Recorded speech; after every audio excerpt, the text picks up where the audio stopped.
Do you need some new gym gear and want to give back to the community at the same time? Aperio Athletics has you covered with 5% of all profits going towards the Canadian Mental Health Association. Sign up for their rewards program and receive $5 off your next order. Use code JUNGLE15 to get 15% off your first order.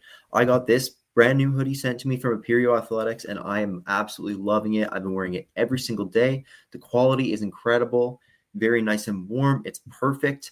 And yeah, I'm just absolutely loving it. They sent me a shirt too, also very nice and breathable material. It's very high quality stuff. So thanks to Joel over at Aperio Athletics for that.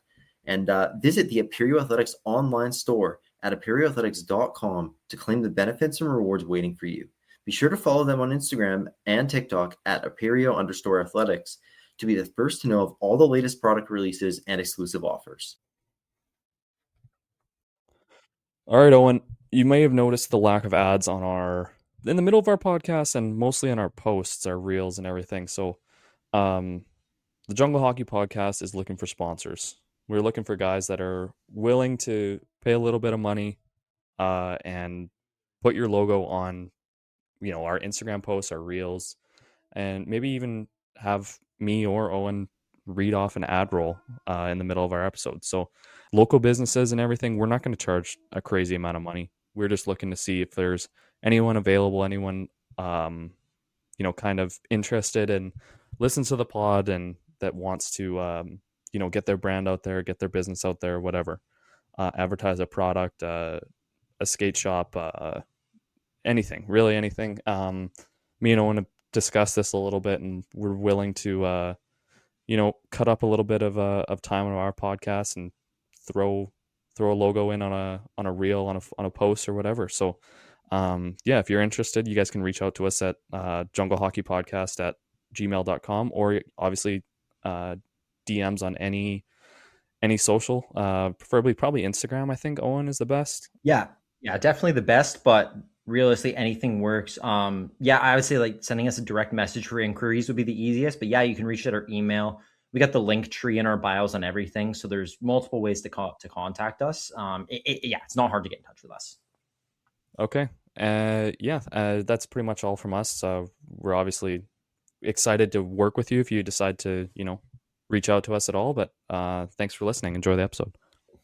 Well, obviously the people listening can't see the hat I'm wearing right now, but Joe, do you wanna tell everyone what I got on? And is it it's embroidered, right? Oh yeah, nice embroidery on there for sure. Nice. Yeah, it's a sick logo. It's a Hope Icebreakers hat, Owen. Obviously we had Dayton Spink and Tristan Ticats, the two, I guess they're co-owners. Yep. On the podcast, and that's a senior men's ice hockey club. Owen, yes, how was the experience? Was it what Spink and Ticats were hyping up, or was it a little bit less or a little bit more? Yeah, so I went to their game on Friday. It was game 2 of the playoffs against Powell River. They actually lost game 1 in Powell River. They're the 1 seed. Powell River's the 4. And unfortunately they ended up losing the game 2. So they've been eliminated now, but regardless, I mean, they had a couple really big, like Ticats wasn't playing. He's their captain and one of their best players. Tonks, who led the league in points, like doubled second place in the league, wasn't playing. So they were without some big guys. What happened? I don't know. But they've also had like just injuries and suspensions throughout the year. Like they don't have their like 100% healthy lineup. So it was tough, but fun to watch a couple of my old line mates play, Josh Romaine and Caden Carciolu. They played a ton. They got so much ice. That's funny. Yeah, so really cool. What was the final scores? Do you remember in each game? 5-4. The first game was 9-5 in Powell River, and then the home game I went to, they lost 5-4. It was 4-4. The other team scored with like 3 minutes left, I think. Congrats to the Powell River Regals on moving on to the next round. But as for the experience itself, Joe, I had high expectations based on what Tristan and Dayton had said, and I was blown away. Like, really? There isn't a Pidge team with a barn like that at all. Even Coastal. Not like it was just another level. There was not a single, so like their bleachers they're not huge, and they only run about 2/3 the length of a rink, which I thought was weird. I didn't know that. but there wasn't a single open seat. So I would say you can probably fit 300, maybe 400 people in those bleachers. Mhm. And then there wasn't a single space of standing room around the glass and pretty much the entire rink. Like there was like multiple rows of standing, like people standing on benches and shit so they could see. And then on top of that, there was a beer garden above us, or above where I was standing. Like I kind of moved around. I sat or went to a few different spots to watch. But the beer garden probably had another 100, 150 people, multiple rows of chairs and standing in the beer garden. They were doing crowd chants, which I've never seen at That's a PJ game, like full on crowd chants between the whistle. They had a couple guys who I don't know if they worked for the team, but they're just avid fans that were really like working to get the crowd going. And like That's the awesome. pop when they scored, dude, it was insane. Like I just absolutely mind blown by what they had going on. They got the merch booth going all game. They had the beer garden going. Everybody's having a good time. The fans are all so into it. And I like just nothing but amazing things to say. Like after going there, I'm like, we fucking need junior hockey and hope, because if that's what the fans are like for their senior team, I would hope they'd be very similar for the junior team. And that is a market that will succeed, in my opinion. Completely untapped. Yeah. The only thing I would say is they just need to add another, instead of having the stands run 2/3 of the rink, have them run the full length of the one side, and then they're golden. Like, obviously, that's not something like a team can just go build stands. But in general, I think if they built one more section just to have a bit more seating in there, like they would just keep cramming it and cramming it. Like, this is their first year. It's only going to get more popular. Right. So just had to mention that. Great experience. Like you said, bought a hat. Obviously grabbed you a hat as well. So we both got Hope Icebreakers hats. And I went to the game with Trey, and he bought a hat, and he's not even much of a hockey guy. So that's how good of a time he had there. He loved it. And so how much were the beers? Was it pretty cheap to go? Like for everything? $6 for a beer, buddy. $6 for a beer. That's amazing. I think the ticket was 12. So like it was $18 for a ticket and a beer. Like I think I had a couple. So like $25 night, $30 night. Yeah, $25 watching night. good hockey. Yeah, to watch some good hockey. They had a Donaire truck outside if you wanted to go grab a Donaire between periods. But yeah, man, it was such a good experience, and I'm real happy for those guys. I'm really happy just for the people at Hope too. Like, what an awesome thing to get to do now on Saturday nights. And just super happy. So thanks to those guys for just putting on a great show and just treating the fans so well. It was a great time, and I'm excited to get out to the game next year. That's great, dude. Yeah, dude, we should do like a have you seen like the Hall of Good, like if everyone contributes this amount of money and we like we should do that for the Hope Icebreakers, like for a PJ team. Like, can you imagine just fucking crowd fund the shit out of a fucking PJ team? That'd be so cool. Yeah, but no, I just hit up Tristan and Dayton. Yeah, literally, they could fund the whole thing probably with the fucking money that they could make in Hope. But no, that's awesome. I mean, those guys are doing a great thing. We had them on. If you haven't checked out the interview, go check out the interview. Great interview. You can hear what we're talking about here. But that's nuts that they're pulling that much for senior hockey. Like, you don't even hear about this league. Yeah, like nobody. The first person I heard mention this was Jacob Smith when he took that like kind of half year off. You know, when he was talking to us about that, and then all of a sudden this kind of pops up out of the blue, and we're just like, what the fuck? But you know what? Good for them. I'm glad that the game's been going well. I'm glad that you got the chance to experience it too before the season ended. I'm jealous, actually. I wish I could have been there with you, but. Yeah, for sure, dude. Maybe next December when you're back for winter break, we can see if we can get out to a game. That'd be pretty wicked. We'll have to see if if their schedule lines up. Yeah, exactly. That'd be awesome. For sure, man. And another thing just to mention quick is they're also not for profit, at least right now. So that's pretty awesome that like they're running it essentially like a fucking pro team right now. The coaches, all of these sick, the players probably have them too, but the coaches, all of these sick varsity jackets, like the high school, they're so nice. But yeah, anyways, time to get moving on to the episode here. Couple corrections from the KIJHL polls we did last episode. Awesome episode. Hope you all enjoyed. Check out the video on YouTube as well. And please just subscribe to the YouTube. I will say our YouTube has been getting some much better traction the last few weeks. I think we're not, obviously not staggering numbers, but I think we're over 160 subscribers on there. So keep growing out the YouTube. It was at like 80 for like a long time. So it's like doubled in the past few months, which is, it's not a high number, but it's just nice to see some growth there. So check out the YouTube, subscribe if you haven't already, and just check out that episode. Corrections though, Matthew Hufty, a guy who was mentioned a few times. I know he won Biggest Beauty. We had him on Beaver Valley for some reason. He plays for Williams Lake. I don't know how I thought he played for Beaver Valley and how I messed that up, because I literally had to like go onto his profile to get his picture and everything. So sorry about that, Matthew, and just sorry for messing that up. And then I believe when we were talking about best coach or best GM or something, Kamloops, we said Fisher for their GM. He's actually just their head coach. Their GM is Tolley. So just needed to correct that as well. Hopefully when I post all the graphics, I'll remember to correct any of the little mistakes we made, like teams guys are on and things like that. But great episode and a good response rate so far as well to it. Have we had a lot of clicks on that? Like a lot of people actually tuned in, or is it like the first day, like yesterday when we launched it was one of like the most downloads we've had in a day for an episode in a long time. That's awesome.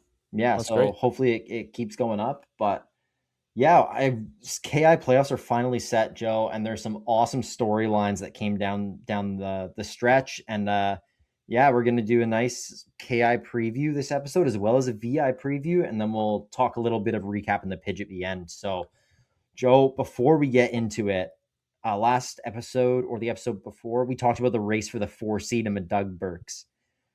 We mentioned we were recording on the Friday that Chase played. We mentioned it was a huge game between Chase and Sycamoose. Chase ended up pulling out the win and then had to scoreboard watch the next night. Yeah. About halfway through each game, so who was it? A Soyuz. Who are the other teams, Joe? Help me out. Sycamoose and 100 Mile. All those teams were getting spanked. They were all getting shut out. And then all of a sudden, Kamloops is tied 3-3 with a Soyuz. A Soyuz needed to win, though, to get the clinch. Yeah. And so I went from thinking Chase was a guarantee to holy shit, a Soyuz might make this happen. And Noah Paulson, the Kamloops, gets it done in OT, saves the boys 3 hours and 15 minutes of travel in each direction, playing against Chase versus playing against Oso. So Kamloops had something to play for there. But yet Chase, after the start they had, Joe, did you ever believe that this was possible for them to clinch this season? No. Now did I. I'll tell you that for free. No. Yeah. Good for the Chase Heat, man. Obviously allegedly going tier 2 next year with their last kind of opportunity. Probably not going to make the deepest playoff run, but you know what? Just the principle of making the playoffs, to say that you're a playoff team, just leaps and bounds. I mean, you gotta argue for them over a couple other tier 1 teams that were in that mix. So, good for them. Little statement they could make, and it caps off a great season for Chase there. Absolutely. But that means the bracket is set now. Officially, yes, sir. So that's what we'll be diving into here. Before we do, we had a bracket challenge, Owen, that we shouted out a couple weeks ago, or about a week ago, week and a half ago. That you guys should go fill out. So if you disagree with our picks, obviously, go prove us wrong in the bracket. What is it with Edges Hockey?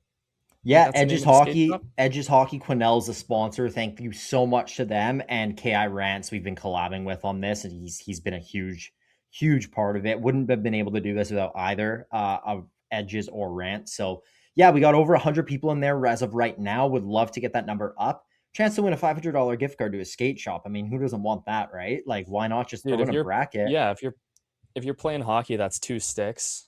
Yeah. Seriously, or you know what? So it's just like you might have to drive to Quinnell to go get your sticks, but it's 2 free sticks. So well. But if you guys want to check that out, it means a lot to us if you check it out. Big sponsor of the pod as well, so that'd be good. I'm gonna be honest. I don't know if they ship. I kind of assume they would, but you never know. Maybe if you win, you got a trip to Maybe you Canal got to in the drive to future. Quesnell to get your sticks, man. Go check out a River Rush game. Unreal atmosphere there. Sick facilities. So Yeah. yeah, I had to shut that out. By the time this episode drops, it'll be out on the Thursday, the 5th of March. So the bracket closes on the 6th, 30 minutes before puck drop of game 1 of the KI playoffs. So be prepared, get your entries in, see if you can beat me I and still got to Joe. do mine. Joe still got to do his, but we're doing our predictions today. So Joe, I mean, don't yeah, know. you'll know. Yeah, you guys will know what my predictions are Yeah. after this episode, but Yeah, and we'll obviously post a graphic with our brackets as well for the KI and the VI. We've been doing it a bit different for the PJ, but we're gonna do full brackets here. So, Joe, maybe do you just want to get into the KI and just kind of give a preview of each matchup briefly, and then we'll give our predictions? yeah, and so I give me a second. I just need to pull up the website. But obviously, you guys now realize the playoff bracket is officially official. We can dive in. We'll go division by division. Obviously makes the most sense. We can start with the Doug Burks. Obviously, we just talked about that. Oh, and the first series on the list is the Chase Heat versus the Kamloops Storm. So Yes, sir. obviously, Kamloops being heavily favorited, was in the race for the Prestige Cup, pretty much until the last weekend, where Revelstoke was able to kind of jump ahead and beat out Kimberly. After it was kind of, honestly, I had never won. I don't think I've ever seen Revy win, like even before I played there, them win the cup like that. So Yeah, I thought that was pretty crazy. cool. I don't think we even had a banner up. Yeah, so pretty nuts that Revelstoke was able to win that. And but yeah, we have obviously starting on Friday. Kamloops heavy favorites. I mean, Fife and Net. Kamloops has a lot of grit too. They're going to be a good playoff team. They're tough. Tough team to play against. Obviously, that whole Doug Burks division is going to be a bit of a problem in the fact that it's going to just be gritty, grindy games. Guys that are tough in the corners that are going to be tough to play against. A lot of the fight clips that we've seen David Ander fucking throw down. We've seen them beat good teams this year too. Like they're not going to be a pushover when it comes to each when it comes to the stats have reset to the playoffs and everyone's at 0. So I was just trying to No, you're okay. re-go back, but here we go. So yeah, Noah Paulson led the way for them with 62 points in 43 games. Tegan Mullen and Luca Demore also, I assume, are going to be on a line together. That's a very good line. 07 line, but very good line. Almost 60 goals scored between the three of those guys. Exactly. Or sorry, lots 90. Almost of 30 points. each. Yeah, almost 30 each for each of them. So my problem with Kamloops might be a little bit top heavy. They might need a little to rely on those guys on the middle and the bottom of their lineup. And obviously the 20s need to come to play as well. Brenner Fife's really good in net. I obviously am going to take the Kamloops Storm. I think to win in 4 games. Owen, what is your prediction? I think that Chase is going to get one. I'm not calling for the sweep. It's not going to be a sweep. I'm really excited for Chase to be there. I do think like Kamloops is a powerhouse. They're absolutely a contender to win the whole thing. Big trade at the deadline to get Quinn Ramsey and Kale Nakai from Nelson as well. Those are some huge pickups that have made them a lot deeper. Going to need Alex Schaub to be good on the back end. Make sure he's playing like a true number one in playoffs on both ends of the ice, putting up points. I got Kamloops winning the series in 5 games, but love the Chase Heat. Happy they're there. But yeah, Kamloops is a wagon. Can see why you might give Chase an extra game. They took him to OT relying recently. Exactly, yeah. Obviously relying on Shiva Singh over point per game this year. He's a stud. Yeah, rookie, amazing rookie season, to be honest. And Malcolm Anderson as well. but then it's going to be depth for Chase. I think it's not going to be very close when it comes in that aspect. Oh, and the points drop off is a lot difference than Kamloops. So I'm going to stick with my Kamloops in 4 prediction. Sounds good. Well, why don't you move us on into the Battle of the Caribou? It's going to be an unreal series with Williams Lake and Quesnel here. Yeah, we got Williams Lake and Quesnel, Owen. Very, very good teams and very competitive teams. On the front end for Quesnel, Isaiah Bagri, in the way points-wise for them. Goaltending, how do you say that? Kian Gray, I believe. Threw up almost a 920 this year for Quesnel as well, so solid in between the pipes. But Owen, Williams Lake has, what's his name? Freaking Asher Lucas. They do. JP DeBray. They have a good goaltender in net. Jackson Dicker, obviously rookie goalie, so maybe a little bit questionable with the experience. And Owen, voted the best defenseman in the league, Declan Pocock. Yeah. Well. So I think Williams Lake is a sneaky upset here. I'm going to go Williams Lake in 7. I think that was a really good breakdown, Joe. I mean, Quesnel, they got one of the best 2-way defensemen in the league in Ian George, but Williams Lake counters that with the best defenseman, in my opinion, in the entire league in Declan Pocock. And I think that's a big thing. But then at the end of the day, like, I just think Williams Lake has more firepower with Desabre, Swanson, Hawk, Holland, Collison, and Asher Lucas. I mean, that's a pretty ridiculous top 6, and then you got Pocock on top of that and Dicker between the pipes. I definitely have Williams Lake winning this series, and I have them winning this one in 7. It'll be a battle. Okay, same prediction, Owen. Yes, sir. So then we would have not Quesnel, Williams Lake and Kamloops in the semifinal, or in the I guess the Doug Burks final for the division. Owen, I'd probably take Kamloops as well in. I'm going to say 6. Kamloops in 6. I'm actually going to go Williams Lake in 7 on this one. I think two really good teams, but I think Asher Lucas has just injected so much life into Williams Lake. I really do think that this team's going to be able to get it done against Kamloops. That's awesome. I like that. I don't mind that prediction at all. In 7 games. Okay. So obviously I have Kamloops coming out of the Doug Burks. You have Williams Lake, Owen. Yeah. You can move into the Bill.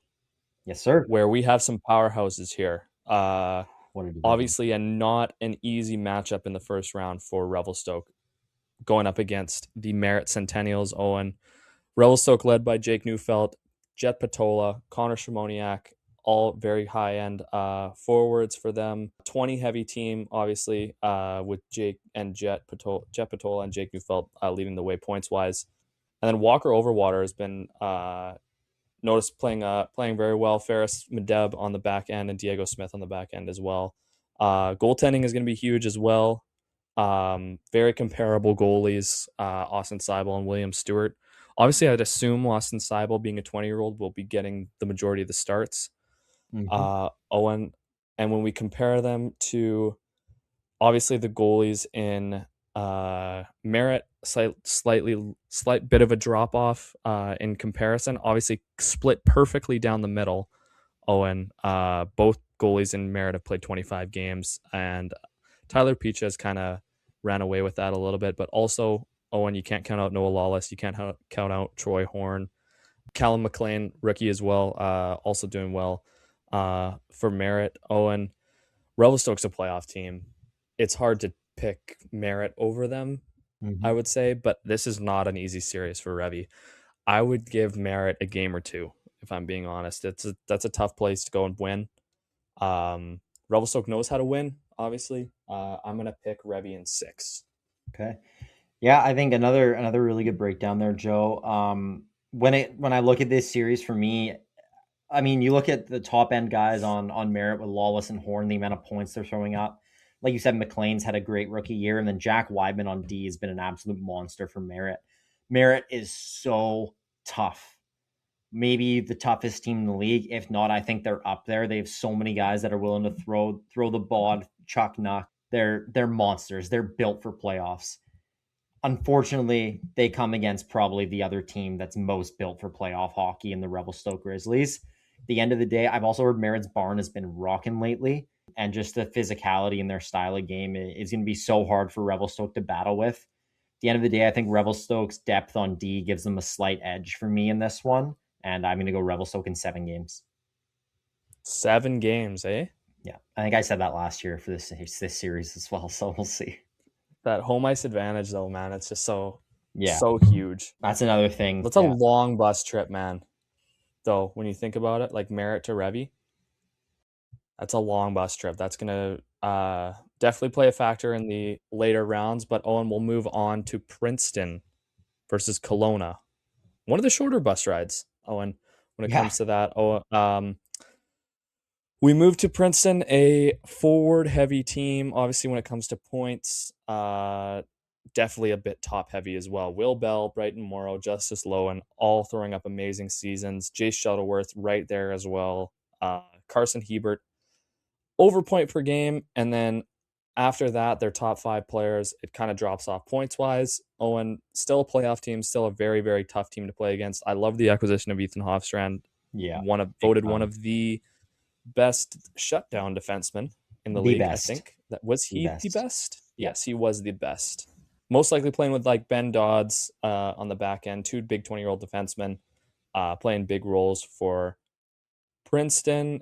And take a look at their goalies as well. Sharky Nowak, amazing name. Decent stats this year. Look for him to kind of lock in a little bit. 06 goalie with a little bit of experience. Gibson Horn, technically came in with more games played, but obviously Sharky came in halfway through the year. And 206 goalies in the back.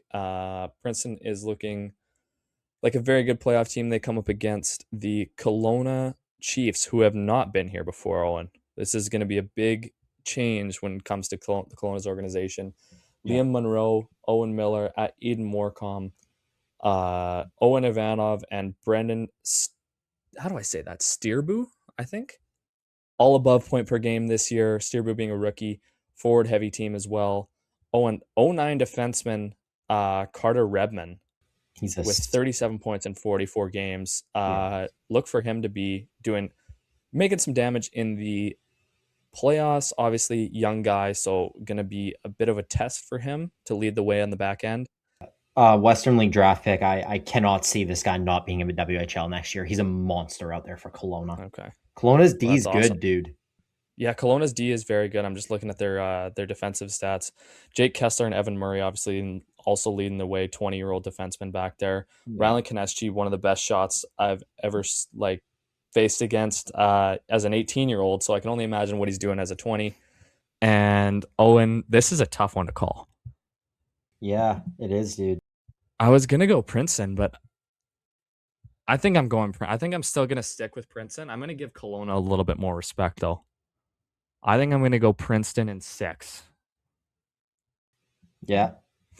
Well, Joe, I'm right there with you. I also have Princeton 6 in this series. If you look at their top 6s, very, very similar, like numbers wise. However, Princeton has a lot more experience. Their whole top 6, 520s, one 19-year-old. One slight concern I have about Princeton is they don't really seem like they have a true number 1 defenseman. It looks like they have 2 number 2s and 2 number 3s, which is very good. These are, like, I'm not saying these guys aren't great players, but they don't really have a number 1 defenseman like I think Kelowna does. I think Kelowna might have 3 defensemen better than Merritt's best defense. Or sorry, not Princeton's best D. At the end of the day, I think Princeton's experience, like such an experienced team. We've talked to Justice Lowen about their mindset. These guys are so good. I think they get it done. 8 20-year-olds, Joe. Has the rule changed? They have 8? Yeah. I saw them post that on Instagram the other day, and they have 8. I thought it was always 6. I've never seen this many. I've never seen that many either. They must have made a roster adjustment. Yeah. Anyways, just another thing. There is a rule. You can only dress 6. Really? But I guess you can technically carry more if you're not dressing them every night. But look at the games played. There's no way they weren't dressing these guys at the same night. I don't know, and I'd have to double check the rules there. I don't know. Maybe I'm wrong. Maybe they like Braden Summers only played 16 games. He's 20, but besides that, they've all played good amount of games. So Yeah, I don't just know. a random thing I noticed that I wanted to ask you about. No, I haven't heard much about it, Owen, to be Yeah. honest. Well, then that leads us both having Princeton and Revy here, Joe. Obviously, your former team. I have Revelstoke winning the series in 7. Again, the big thing here is the back end. I think if you swap back ends, I take Princeton. Not that Princeton does not have a good back end. I'm just saying, like, they don't really, I don't think, have that number one guy who's like Ben Dodds is a very good player. I'm assuming that's who's running the power play for them right now. And their forwards are so good, they don't really need a D man to be like lighting it up offensively. Like I said, I think that's a difference, and I think Revelstoke's just a bit deeper on the back end. And I think Revelstoke takes a series in 7 games. So it's 2 7-game series for Revelstoke and Williams Lake, both teams I have coming out of their divisions. Lots of travel, Owen, too. Big indicator for how tired these guys are going to be later in the playoffs. This comes down to when we come to what is it? What'll be Revelstoke versus Princeton? Yeah. It comes down to who's going to lead the way. Obviously, 2 20-year-old heavy teams, like they rely a lot on their 20s. Yeah. Personally, I know the guys in Revelstoke better than I know the guys in Princeton. Obviously, we had a chance to sit down with Justice Lowen and talk to him about his commitment, talk to him about how he feels they're going to do in the room. But Owen, I think I'm going to be right there with you with the Revelstoke in 7. I just think, realistically, probably whoever comes out of that series is going to go to the final in the KI championship. Yeah. And face some really good competition over on the other side, which we'll get into real quick. Well, do you want to I'm gonna do? say We should do our final here first between Willie or for the Okanagan conference. Of course, yeah. So I'll take Revelstoke in 7, and then I am gonna take, I guess, a Revy in 6 looks good for Yep. me against the Kamloops Storm. Revelstoke just seems to have Kamloops' number. I mean, it's always been that way. It's been that way since before I played in the league, and it's nothing against Kamloops. History is bound to repeat itself, and I think that Revelstoke is going to beat them in 6 games. Yeah, so for me, it's slightly different here because I got Williams Lake there. I have Revelstoke taking this in 5. The reason being is they're such an experienced team. Williams Lake is still a bit younger, a bit less playoff experience. Obviously, they have guys like Desperay and Pocock. They're still a hell of a team. But I think Revelstoke, after Williams Lake having to play 7-game series in the first and second round, I think Revelstoke, based on my prediction, plays 2 7-game series as well. I just think that experience is really going to come into play, and they're just going to take over. And Williams Lake probably gets 1 at home, and Revy takes them down in 5 besides that. I like that. All right. Well, so that means we both have the Revelstoke Grizzlies coming out of the Okanagan Shoe Swap Conference. We do, yeah. We will cut over all the way back to the first round in the Eddie Mountain. Owen with the Kimberley Dynamiters facing off against the Columbia Valley Rockies. Owen, Columbia Valley's been playing good hockey. Yes, they've been doing very well this second half of the season. They've been on the up for sure.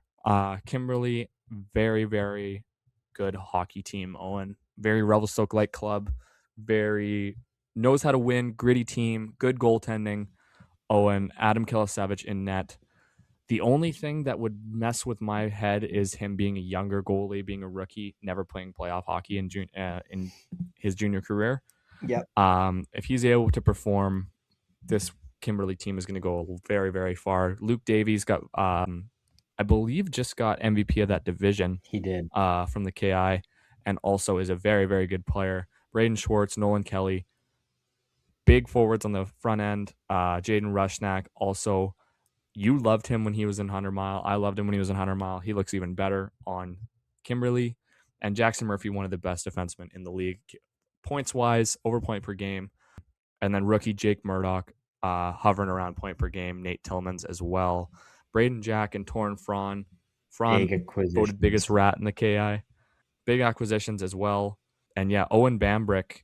Owen has also joined the club from Creston. Only 2 points in 9 games for Kimberley, but still big addition for them. And then 05 Callan Valstar, of course, have to shout him out. And Owen, very deep team, very good looking team.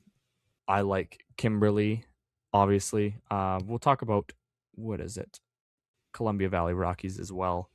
playing very good hockey in the second half, led by Peter Godley and Ethan Cerrone, as well as Carter Hench, third in their team in points, or hovering around point per game as well. But I believe he's hurt. Ooh, According yes, to the he website, is. he's hurt. He Yeah. could be wrong, but according to the website, he is hurt. Oh, and it comes down to just pure depth and quality. And I say that Kimberly is going to win this game in 4. Okay. Yeah, I think I initially was saying Kimberly in 6 for this one just because of how good CV's been lately, but I'm going to switch that to 5 just after looking at Kimbo's roster another time. Johnny Lozman, They're a one of good Columbia team, man. Valley's D-men all year, ended up getting traded to Kimbo, and he's like Kimbo's 3rd or 4th. So, and he's one of the best D-men in the league. So that just shows how good Kimbo is. Godley, Cerrone, been unreal lately. Harrison Todd's a very good defenseman, but at the end of the day, like you've already been over it, Kimbo is a monster this season. The depth they have at every position is ridiculous. And with guys made for playoffs, they got the rat torn from. They have the king of the jungle, Connor Granger, who also puts up points too as a D-man. And I'm going to go with, I think Kimbo takes him light in either game 1 or 2 and CB snatches 1, but I'm going to go Kimbo in 5. We move to the more competitive series, I would say, Owen, between the Fernie Ghost Riders, who, Owen, we thought these guys were selling at the start of the year. We were never high on Fernie. They don't have a player over point per game, but they've been getting it done throughout their team. They were selling at the start of the year. They have figured it out, Owen, and you know what the big reason is the man between the pipes, Leo Denbeston, snubbed for Rookie of the Year in that division, in my opinion. Arguably could be the MVP when you talk about value to his team. I believe it Luke Davies on the Kimberly Dynamiters. Oh, so pure points perspective. No, I put MVP. Whoops. Oh, I'm sorry. Shout out Luke Davies for the MVP. Shout out Luke Davies for MVP. Hayden Ironshirt won Rookie of the Year. Owen. In my opinion, I made a comment on the Instagram post if you want to look at my opinion, but honestly, Denbeston could have easily won this as well. I'm glad he got top goaltender. Probably a shoe-in for goalie of the year. I think so. We're talking about that, and could be the difference maker in this series. Owen, rookie goalie as well, though. So he's going to definitely have to be on when it comes to the pressure, playing in front of his home fans. Fernie is a great place to play when you're the home team. Tough environment for the Golden Rockets to come in, but Ben Scarson, Coden Fournier, 2 20-year-olds obviously leading the way. Guys that have been there too. Guys that I remember playing against in the final, know what it takes to win, know what it takes to get there. So they know what they're doing. Then Denbeston carrying the way on the back end there. When it comes to Golden, Owen, Hayden Ironshirt has been getting it done this year. Another guy that's most likely going to be in the WHL next year. I don't see how that doesn't happen for him, at least make the jump to Junior A. Yeah, I agree. And then we got some 05s, Cooper Thompson, Maddox Dave Pasquale, and Braden Bissell, all very, very solid. Dave Pasquale on the defensive side as well. And then 2 acquisitions, Spencer Bates and Christian Stephenson. Guys that have come in mid-season here, both rookies. Stephenson's actually injured, so I don't know why I mentioned him there. Hopefully. And yeah, Owen, I don't know I don't know if I'm missing something, but I am serious. I don't know if Golden makes this even I don't want to shit on Golden too hard, but I'm just comparing rosters, and I like the Fernie Ghost Riders. Really? I like the way they look. I like the way their goalie's solid. Their team has always been solid. That's a tough place to go and play. I don't see Golden having near as good of an atmosphere. I think Fernie comes in and can beat them at home. I don't feel threatened by Golden at home. Like I don't feel like the home ice advantage is that big of a deal. Mm-hmm. I'm going to take Fernie in a shocking 5. Wow. Okay, Joe. Interesting. So I look at this series pretty similarly to you. Like also, I think I don't know if you mentioned Beck Boiteau for Golden got voted the 3rd best goalie in the league on the polls. He's a stud. So this is a major goaltending battle.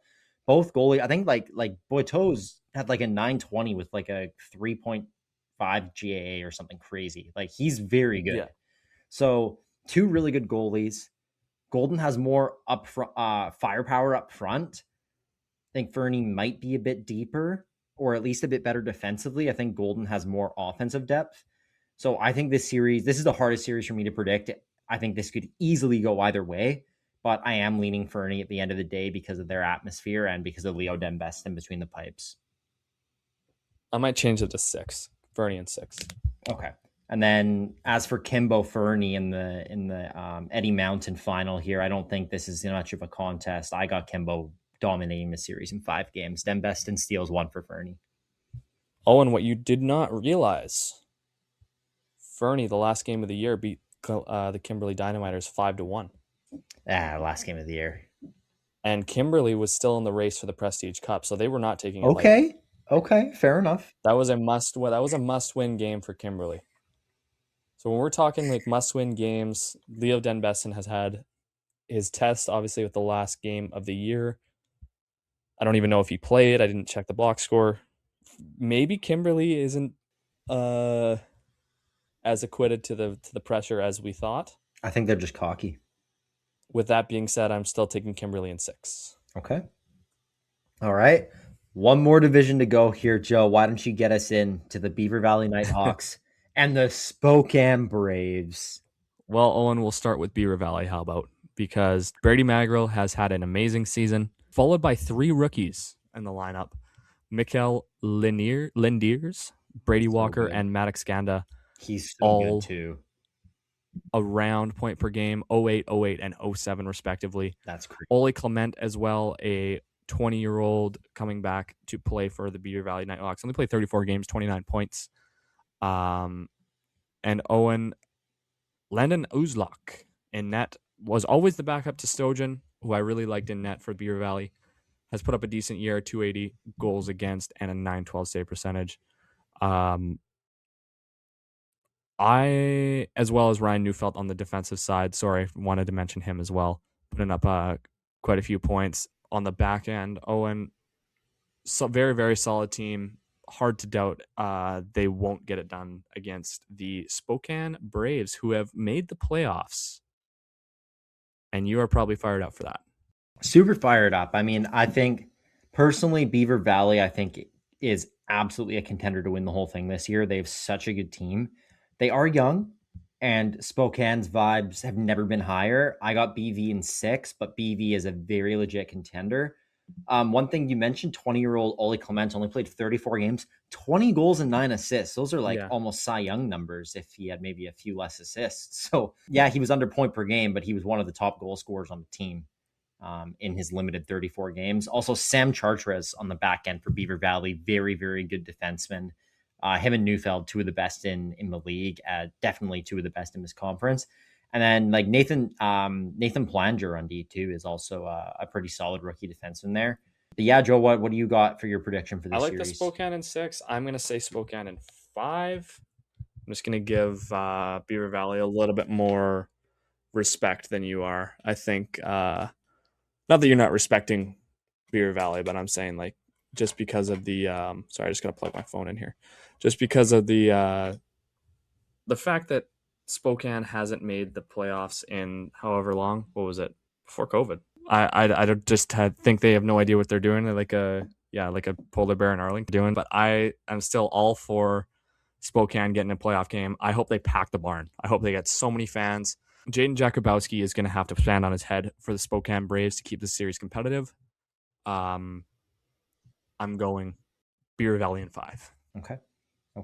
Yeah, so you have them in 5. I got BV in 6. And then moving on to the other one, Grand Forks Castlegar. Obviously, similar aspect when it comes to Grand Forks versus Castlegar. Some very big names in Grand Forks. Owen, Levi Astil, obviously, 87 points in 44 games. He finished his .02 points per game off of a 2 points per game season. Again, and then rookie Austin Tellefson, 53 points in 43 games. Logan McCabe, one of the best defensemen in the league, 53 points in 42 games. Hayden Evans, Owen, big pickup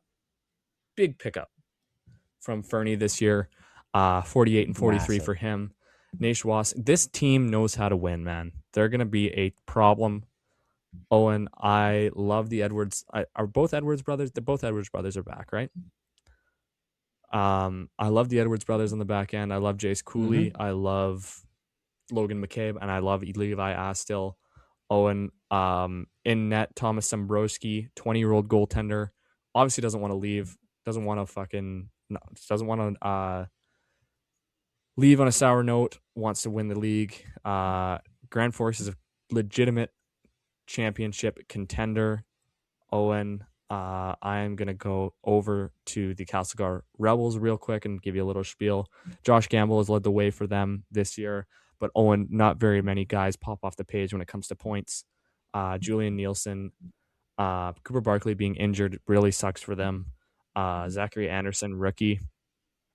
Yeah, Aiden Hicks as well. Jaden Spence on the back end. An eye on. Again, another series where Jack Carley and net for Castlegar is going to have to stand on his head. He threw up a 920 this year. Very, very tough to do on a Castlegar team that probably gave up a lot of scoring chances, but I have Grand Forks in 4, Owen.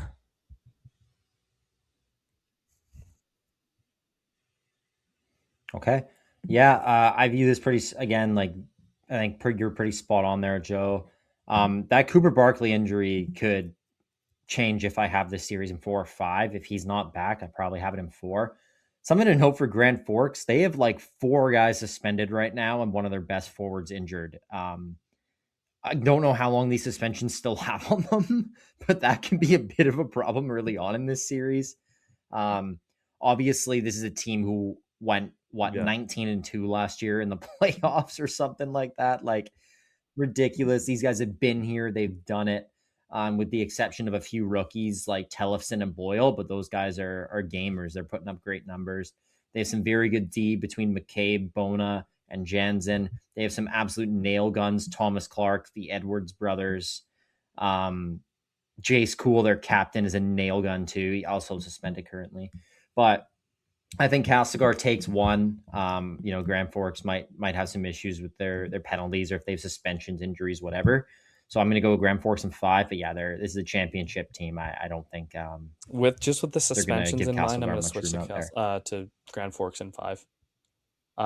Just because of maybe that screws them over. Yeah, again, like maybe those suspensions are over, but that means we have Grand Forks Beaver Valley, a rematch of last year. Yeah.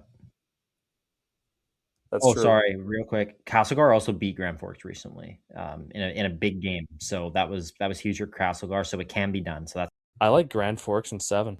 Team that knows how to win, team that's been there before, team that has beaten the Beaver Valley Nighthawks before, and a lot of players that have come back to know what it takes to beat that team. Coin flip, very, very difficult series to predict here. Beaver Valley has kind of owned them this year. I mean, again, playoffs is different. I think this is a coin flip. Personally, I'm going Beaver Valley in 6 in this series. I think Grand Forks might. I don't know. Like I just have a feeling about BV. I just think they're such a wagon. Their young guys are all so good. I think they're going to be really excited for playoffs. Yes, they're less experienced, and that could be Grand Forks could sweep them. I don't think that happens, but you never know in playoffs, and that experience is huge. But they're going to be tired too, and I really I'm high on BV, and I think they get this. That gives us a and then that leaves us Kimbo. Yes, you have BV or you have Grand Forks. This is where it gets BV. Interesting, Owen, because if I'm predicting a Kimberly Grand Forks semifinal, I don't know where to go, and I'm probably going to have to go with a Kimberly in 7. Just simply off of the fact that Kimberly has more depth, more scoring depth, whereas Grand Forks has more gritty and grindy depth. Yep. Exactly. If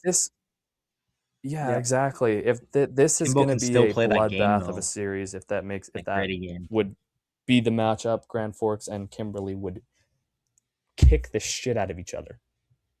Like they will, and it's going to be the same thing on the other side when it comes to Revelstoke versus Kamloops. but I think it's even more amplified here. And I'm gonna go with a Kimberly in 7. But don't be surprised if Grand Forks surprises Kimbo. Mm-hmm. Again, I have a different team, but a very similar outlook. I have Kimberly in 7 over Beaver Valley. I think this is where, once you're deep into the playoffs like this, experience matters even more. That's why I think BV can beat Grand Forks in the previous round.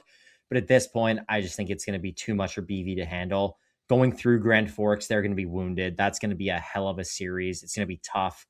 At the end of the day, I just think Kimbo has a bit more depth, more experience, and more firepower, and they get this done in 7 games against BV. Owen, your KI champion. Well, that gives us both the same final, I believe, in Revelstoke and Kimberly. Joe, my champion, is the Kimberly Dynamiters in 6 games. I think they're just a little bit better than Revy. Obviously, it's a coin flip, but I think this is Kimbo's year. I don't know what to do. I'm very torn. I know. It's your team, bro. I don't know. I agree with what you're saying. Yeah. Who's going to get it done for Revelstoke? That's what I got to look at. I'm looking back over the roster. Who's going to get it done for Revelstoke? Jake Neufeld's been so clutch this year. 6 game-winning goals. Jet Patola is unreal 20-year-old. Guire Nicholson's a little fucking rat on the ice. Walker Overwater's a goal scorer. Nicholson also used to play for Kimbo. Jake Phillips Watts knows what it means to be a KI player. He reps the league. He loves it. Oh, man. I'm going to go with Revelstoke in 7. Overtime winner by Jake Neufeld. I love it. That's awesome. Alrighty. Well, there you guys have it. Our full KIJHL bracket. We will be posting our brackets. Joe, I'm assuming you can see my graphic there for my predictions. Where did you get this? I made it myself, completely custom. Blank piece of paper. So yeah, there's our KI preview. I will be posting both of these probably the day this episode drops. Just so you guys don't think we're like waiting until games start to make our predictions. And that's it for the KI. And that we'll quickly jump now into the VIJHL and do our preview and playoff predictions for them. So once again, Joe, you can see we got another graphic here. Pretty similar style. A bit easier to make because there's less teams. But yeah, the VI season, the playoffs have actually already started in the VI. I think every single team has played 1 game. So I'm not even going to look at what the scores have been so far. I mean, I think I can kind of predict, but actually one thing, West Shore beat Victoria in game 1 and ended Victoria's 16 game heater heading into playoffs. So that's crazy. You never know. Maybe Victoria pulls a Kerry Park from last year. We'll see. That'll be interesting, but excited for the VI playoffs to get going. Also, something else I want to mention quick. We're going to do our own awards for every league this year. PJ, both tiers, KI and VI. So excited for that. Stay tuned for those. I don't know if, we'll probably just do the winners of things, like just the main categories, probably 5 awards or something, maybe 6 in each league. Yeah, league-wide. Yeah, for sure. We're not going to do like divisional and do like a million different ones, but just wanted to mention that there will be, prediction. We still got prediction posts coming, recaps, like awards, everything. So that'll get rolled out. I'm not going to post any awards until playoffs are done as well. But another thing that's really unfortunate, for the first time this season, the VIJHL's Instagram account has gone dark. What? February 20th was the last time they've been doing such a good job all year, and then they just went dark. So really unfortunate that they haven't posted like the final season, like stats, rookie, weekly awards and all that. So I hope they start posting again for playoffs, because I didn't even know the VI. I think there's another 4 games tonight in the VI, and I didn't even know like every series. There probably is, Joe, but anyways. DraftKings Sportsbook, an official betting partner of the NHL, is built for the fastest game on ice. With player props and live betting, every shift, every shot, every save gives you options to get in on the game with DraftKings Sportsbook. Owen's team, the Pittsburgh Penguins, minus 330 to make the playoffs right now. And you know what? If you are a Flames fan, you could also bet and throw away your money. Plus 2,200 for the Flames to make the playoffs. Obviously, odds subjected to change. But you know, if you're real confident in your team, you can throw a little bit of dough on there. New customers bet just $5, and if your bet wins, you'll get $300 in bonus bets instantly.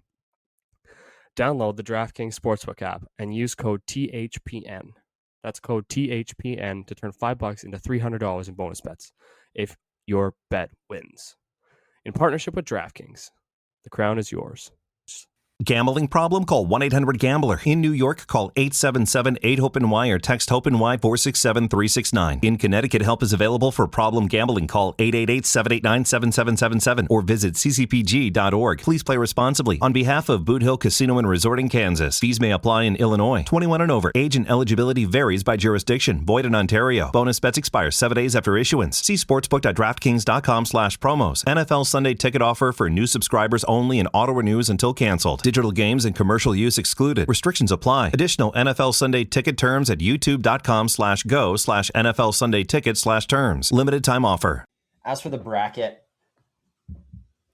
starting with the South Division, the Peninsula Panthers, last year's champions, the 1 seed, just squeaked out Victoria for the 1 seed in the division. This team is an absolute wagon. They won it all last year. They kept most of their squad this year. They had a couple auditions throughout the season, obviously. They even reacquired guys they traded earlier in the year. So Peninsula is built for this. They know what it takes. They know how to win. They're playing a Saanich team who struggled in a very, very difficult division. We actually interviewed their assistant coach and former player Tarek Borhat earlier on in the season. Check that interview out. That was a good one. But yeah, I don't see any competition in this series. I think I'm going to go with you sweeps. that. Be right with you there, Owen. Peninsula's probably going to sweep. Yeah, I mean, they got, 8 players who are point per game, mostly 19-year-olds, as well as a couple stud 20s like Ethan Lingard and Carson Harris. Brendan Williams is an absolute stud. Saanich, they made that trade for the Hoskins brothers earlier in the year, so Lyndon Hoskins, one of the better defensemen in the league, in my opinion. He's a big piece for Saanich. Caden Halliday has done really, really well in Saanich as a rookie. 17 years old since he got there. He's been point per game, leads the way up front, and Cohen Gauthier. So Saanich absolutely has some good players, but they are just not going to be able to compete with Peninsula in this series. I agree with you too. So yeah, Owen. I got the sweep. As for the other series in the South Division, this one is going to be unreal. Victoria, who we talked about last episode, was on that 16-game heater. They added all these guys at the deadline, all these guys who used to play for them. Kelton Shind, they added Aiden Beaven back on the back end. He was one of their better defensemen last year. They got Ethan Davey from 100 Mile, who's been lighting it up. Cole Patterson, I think, won forward of the year in the VI last year. Then they also have Melikar, probably going to win Rookie of the Year, Jordan Ramsey, Simon Samancic, Grady Sluggett. Also a team just loaded with over point per game players. Jacob Bernardo, one of the best defensemen in the league. I think he's got 200 games played already, and he's 19. Guy loves the league. Maybe I'm wrong. Maybe he doesn't have 200, but he's very close. He's very close, if not. And this Victoria team is just a wagon. In net as well. Finn Wilson, 962 save percentage, 8 Pretty unreal in the regular season. Huh. So he only played 8 games. They brought him in late, but he was ridiculous. As for West Shore, also some absolute studs up front. Parker Atkinson, Kansas Cini, 2 of the top scorers in the league. Elijah Kim's a stud as well. He was who they acquired for the Hoskins brothers. And then again, a good second line, some good depth. At the Trace Anderson, rookie, had the 5-goal game in that All-Star game or whatever. He's nuts. A very good team. Don't think they're going to be able to get it done against Victoria. West Shore could win the whole thing. These 3 teams, I think, are the top 3 teams: West Shore, Peninsula, and Victoria. I got Victoria winning the series in 6. It's currently 1-0. I like Victoria in 7. Okay, I like that. I like the West Shore. I definitely respect West Shore. I think that they're Hell of a team as well, Hell of but a I team. love the acquisitions that Victoria's made that you just touched on there with Shind and Ethan Davey as well. I think, yeah, you're spot on with a lot of the for takes sure, there. man. So I'm going to say Victoria in 7, but Owen, that will take us to the North Division. Oh wait, yeah, let's do our semifinal. Go on. Yeah, so this is a crazy matchup as well. Peninsula, the defending champions. Both these teams built very similarly. They have studs at every single position. Peninsula's got the experience. Victoria's got the firepower. I view Victoria like Kerry Park. I don't know if it's going to translate well enough in the playoffs for them to get it done.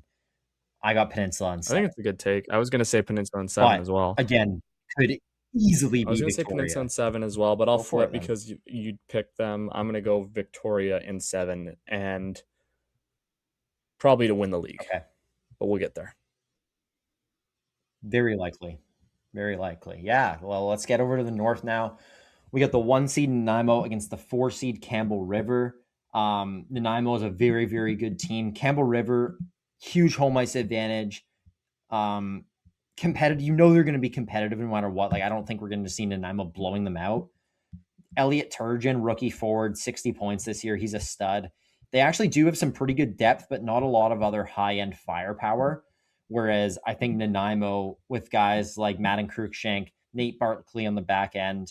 I mean, Nanaimo also doesn't have the most like high-end firepower, but I think they're even deeper. They have a very, very good back end with Nate Barkley, Boston Cripps, Drayton Hayward, and Ethan Nordley, who's a monster and kills guys. He's played a few BCHL games this year. He was on Coastal last year.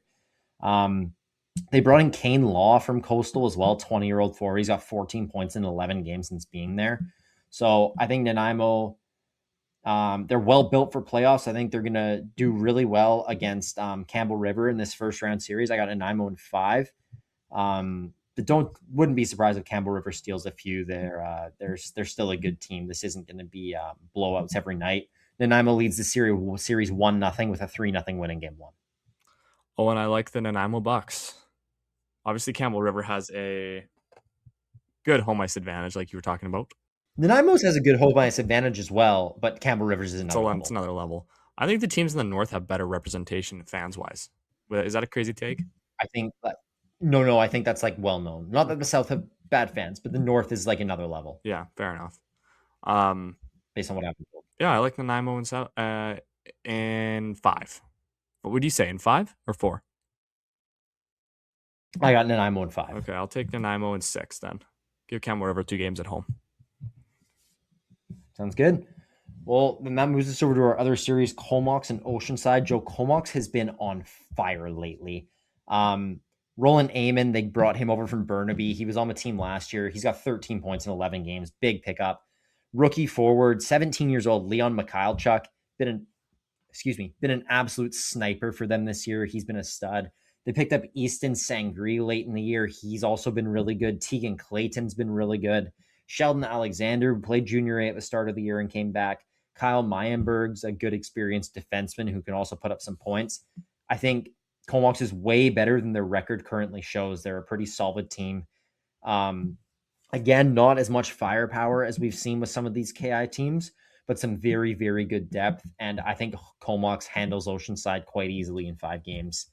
Sorry, I didn't really say anything about Oceanside there. One thing about Oceanside, one of the best goalies in the league with Ethan Sir, 921 save percentage this year on an Oceanside team who wasn't bad, but obviously they came third or second in their division. But their best player by a mile is 17-year-old defenseman Brian Newen, 16 goals, 22 assists for 38 points from the back end this year. He's been huge. Outside of that, they have 4 or 5 solid forwards. Levi Green's a very good 20-year-old defenseman. But again, just no firepower. They don't have a point per game player. And I just don't see them being that competitive against Comox. Like, again, I don't think they're going to get killed. Comox leads the series 1-0 with a 4-2 win in game 1, and they're up 1-0 right now in the first tonight. So I got Comox in 5 games, but Oceanside's a good team, and you never know what could happen. Fair enough, Owen. That takes us to semis. That takes us to Yep. Where we got Nanaimo, I have Comox. Now I have Comox in 5, by the way. Oh yeah, sorry. Thank you. Nanaimo Comox here again. Like I was just talking about how much I like what Comox has done. Very good team. We just went over Nanaimo's roster. At the end of the day, I give the slight advantage to Nanaimo here, but coin flip on this series. I'm going to go Bucks in 7 to make the VI finals against Peninsula. Let's go Bucks in 6. Owen, I always like the Nanaimo Bucks. I think they got a cool logo too. Yeah, they do. Good facilities, good organization. Glacier Kings take 2 at home though, because their home ice is so sick. Yeah, but unfortunately, they're gonna meet a nasty Victoria Cougars team who are gonna run away with it in the final. And I think it's gonna be a clean sweep for Victoria, and Victoria will be your VI champions. Clean sweep. Okay, I could see that. I was a bit nice. I mean, I have Peninsula in my finals, not Victoria. So I was a bit nicer. I gave Nanaimo 1 game, but very similar. I think they're going to pretty much mop the floor with them. Might be a blowout or 2. Yeah. Peninsula in 5 games to win the VI as the back-to-back champions. Oh, and that is our VIJHL predictions and KI predictions as well. Yes, sir. Do we have anything more to add? And not as far as the VI and KI. Really excited to get it going again. These predictions will be out probably the day after this episode drops. So yeah, thanks for listening to the VI and the KI previews, predictions, breakdowns. Quickly, just moving on over to the PJ. Just need to recap what's happened. No games in Tier 2 yet. Second round has not started. So Joe, we do quickly need to give our Tier 2 predictions. Yeah, Joe, give us your Tier 2 second round predictions. All right, Owen. So we move over to the PJHL. We're talking about Tier 2 real quick. Give me a second to pull up the playoff brackets. Owen, White Rock. We've already touched on what's happened. Yeah, we touched on everything that's happened. We've recapped it. I just don't think we've given our new predictions yet.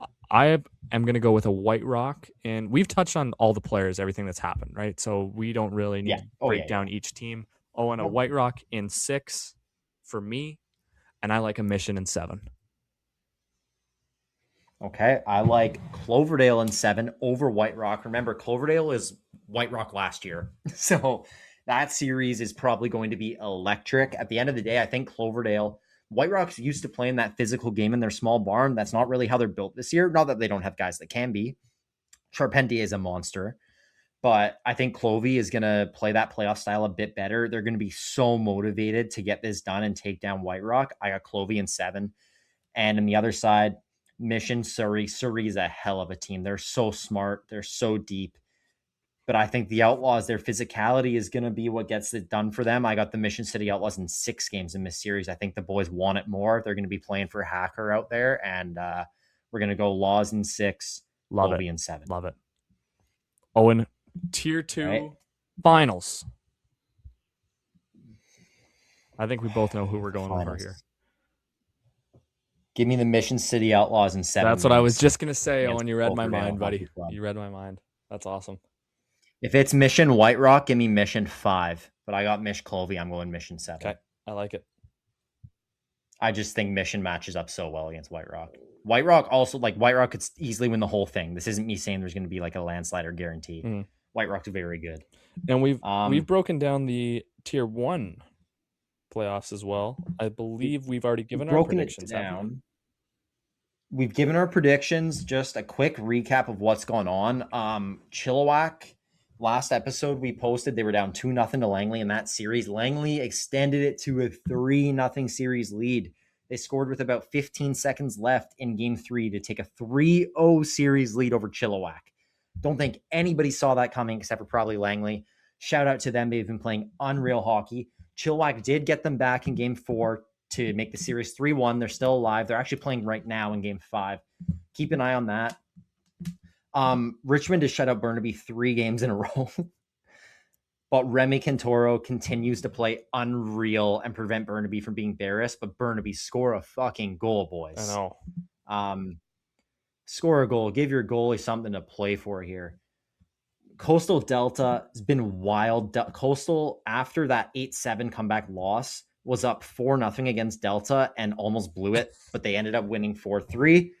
Then the next game, Delta ends up winning 5-4 in double overtime. Joe, I'm sure you saw the clip we posted of Ryder Dunn trying to weave through the defenders, getting thrown off balance and hammering Coastal's goalie. Did you see that clip? Because Yes, I would I love did to get see your that clip. perspective on it. I did see that clip. We talked about it last episode, didn't we? I wasn't No, that was the goalie running into No, I the have not player seen when they this were clip then. celebrating. Okay. Maybe we'll. Yeah. Anyways, just about that actual game. So Looking yeah, it up Delta right now. wins 5-4 in double overtime to take a 3-1 series lead. But that clip was crazy. So Ryder Dunn gets the puck in his own end, tries to kind of go end to end, goes to split the D. He's on one leg, gets shoved by Coastal's defenseman and helicopters into Coastal's goalie, gets a 5-minute major and a 1-game suspension for what, in my opinion, I've had a lot of guys saying they think he did it intentionally, guys who have played against him.